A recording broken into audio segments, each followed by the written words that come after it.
Hey team, welcome to the Bond University Journalism Newsroom. We are about to hear from Rob Layton and Caroline Graham, two of our award-winning academics here at Bond University. First, Rob is going to talk to you about how you can actually turn your phone into more of a professional device, which is going to be really interesting. But I'm actually going to sit down with Caroline Graham, who's going to cover a bit about the journalism industry, a little bit about the award-winning podcast that she was a part of, and give you some insight as to what Bond is doing for some of the current students here. But first, let's send it over to Rob. Hi, I'm Rob Layton and I teach mobile content creation here at Bond University. So what that means is we use our phones for video, photo and audio storytelling. So for the past 2 years, Apple have selected my images for official competition in their annual Shot on iPhone contest. So I thought I'd share with you a few tips on how to make your photos better. So if you want to have photos like this, or this, or this, then here are my 5-step process to awesome mobile photography. Okay, so step 1, plan. Now it probably sounds a bit obvious, but any creative process starts in your mind. So think about what is it that you want to express? What's the picture that you see in your mind, and then how are you going to express that in a picture?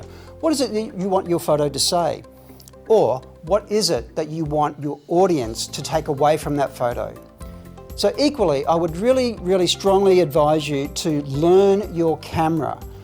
Know what it can do, learn the functions of the native camera, and also, importantly, learn what it can't do.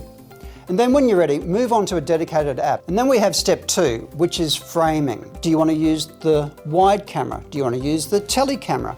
Do you need to step forward? Do you need to step back? Is there too much space on the left, not enough space on the right? Think about your positioning and what you want your picture to be saying.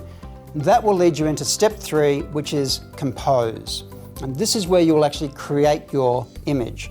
So whether you want elements in this spot or that spot, to achieve that, I would really strongly advise that you turn on the grid.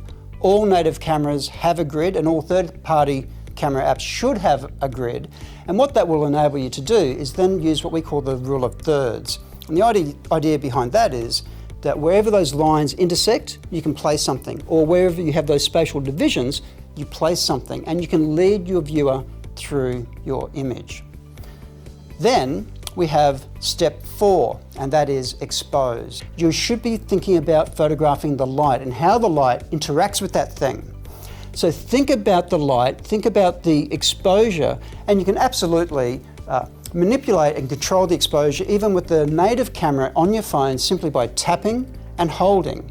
And what that will do is lock the exposure, lock the focus, and then you can run your finger up and down to change the exposure dynamically. From there, again, I would recommend moving on to a more professional third-party app, such as Filmic First Light, in which you can then start using what they call the zebra stripes. So that will show you areas of your composition that are overexposed or underexposed, and you can also then read the histogram, which is telling you exactly what the light is doing.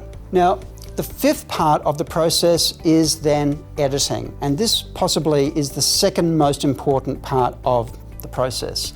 So every picture really should be edited, even if it's just a little tweak here or a little tweak there. And again, I would recommend you start with your native camera.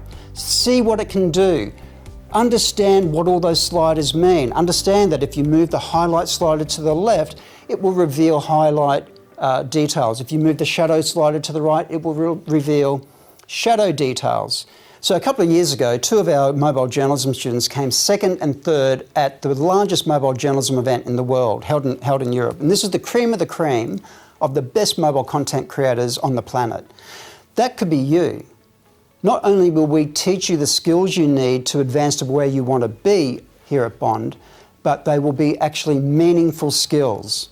So I can't wait to meet you. Thank you, Rob, for those awesome tips. I am now joined with Caroline Graham, another award-winning journalist we have on our staff here at Bond University. Thank you for having me in this beautiful area. Oh, it's a delight to have you in here. We always love showing off the facilities. I'm going to dive right into it, though, because Let's do it. You've won an award for a podcast that you've done.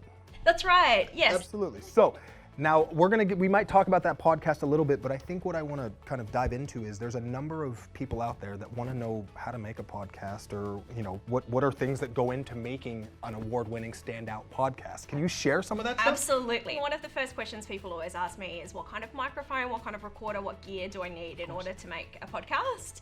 And I would say that's not the right first question to ask. So I think the important first question is what kind of story do you want to tell and what's the best way of telling it? One of the things that is so exciting about podcasting as a medium, it really is a medium that is, you know, open to people trying things and being experimental. And an audience will forgive a lack of audio quality or a lack of polish if what they're hearing is a really, you know, powerful story told in an interesting way. So I think the first thing really is story, coming up with an original idea and telling that in an interesting way. I think the second thing is authenticity. So there's so much amazing kind of research and science about the way we listen to things. But I think what's interesting about audio as a medium is that in terms of trust and credibility, it's actually one of the most trusted mediums, and you can pick up a lie or a sense of emotion very easily in audio. So being honest, being authentic, I think carries so much weight in this medium. And I want to step in because I gotta be honest, that's the type of person I know you to be. So it very much, it just kind of flows organically, truthfully, when I speak to you. So I think honestly in those podcasts, I'm sure people really felt that, and that's probably what they really connected with. Well, and I think, I mean, it is a really intimate medium, and it's a medium that's about connection. But what's beautiful about audio, I think, is it takes you inside a world, and you can get so close to being inside someone's headspace. So for that reason, you know, it's intimate. You're in someone's headphones, you're in someone's house. Well, you transitioned because you originally were kind of the traditional journalist, kind of writing, you know, in the traditional way, but you've essentially transitioned kind of to this a little bit. Yeah, absolutely. So I was trained in print journalism, essentially. I started out in hard news, in regional newspapers. I moved into feature writing. I write fiction, I write non-fiction, I write long form.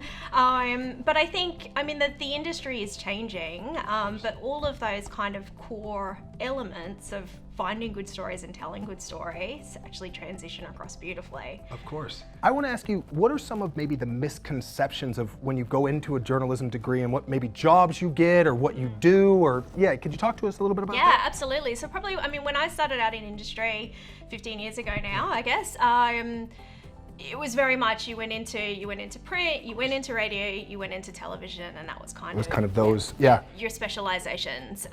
Whereas now I think there are so many, and you know, anytime I list things off, within 30 seconds there's a new job that's appeared. I mean, you've got people who are kind of news curators and podcasters and bloggers and user experience designers and aggregators and in production roles, and I mean, it's extraordinary. I think we have never lived in a time where we are more surrounded by content. And we've also got kind of these hybrid roles that sit somewhere between, you know, corporate communications and PR and brand storytelling, and lots of students who kind of end up going out and working for not-for-profits, doing like documentary style work, but that's aligned with an organization. So there's a lot of scope for people to make it their own and to specialize early on in something quite niche. Of course, and I mean, even when you're talking about even the brand recognition and writing those brand stories, I mean, I think some of us read some of those things and go, I love that, and there was someone behind the scenes that kind of created all that type of content. Yeah, and got absolutely. it out there in a certain medium, yeah, and even, I mean, in business fields, in entrepreneurial fields, that essence of storytelling is super important. Absolutely, that's fantastic. I guess, is there anything else with regard to kind of looking at the industry, being able to do internships? But I think we have a number of different partnerships out there that students get access to. So yeah, definitely. And this is, I mean, I think across all of our communications, journalism, creative arts, it's very much part of the ethos that we have. Yeah. But our students come in with experience and ideas, and we want them telling stories and creating work as early as possible. So this newsroom, like, I mean, it's beautiful technology, but what I love about it is that you can walk in here and find someone who's working on a book, and someone who's working on a documentary, and someone who's making, you know, a multimedia experience, and someone who's recording podcast audio, and the more that we can get students kind of out there early, trying out their voices, getting things published. So we work with industry all the time, with organisations like ABC. We've had students publish with The Guardian, with News Corp. We want them out there as early as possible, telling their stories and taking that creating passion. change 100%. as well. Yeah. No, that. Fantastic. I mean, I'm not a journalist, but I want to sit back and start looking into some You're stuff always and welcome. Rob taught me how to do it on the phone. You know, it's an awesome space, and I just appreciate you talking us through it and kind of clearing up some of the misconceptions maybe out there and giving some drive to some students that are out there as well. Well, and even like you mentioned the award, that was a podcast series that I did, but we actually had 4 students involved in that series. So they worked on the show as researchers. They helped us with the edits.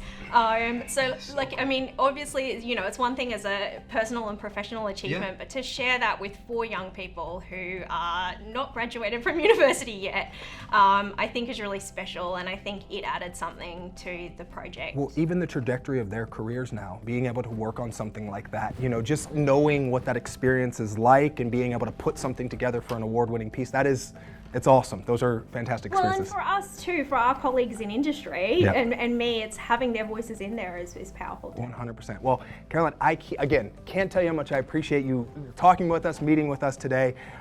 Guys, we are going to send it back to you, but we appreciate you coming to the newsroom, the Bond University Journalism Newsroom, and we will see you soon.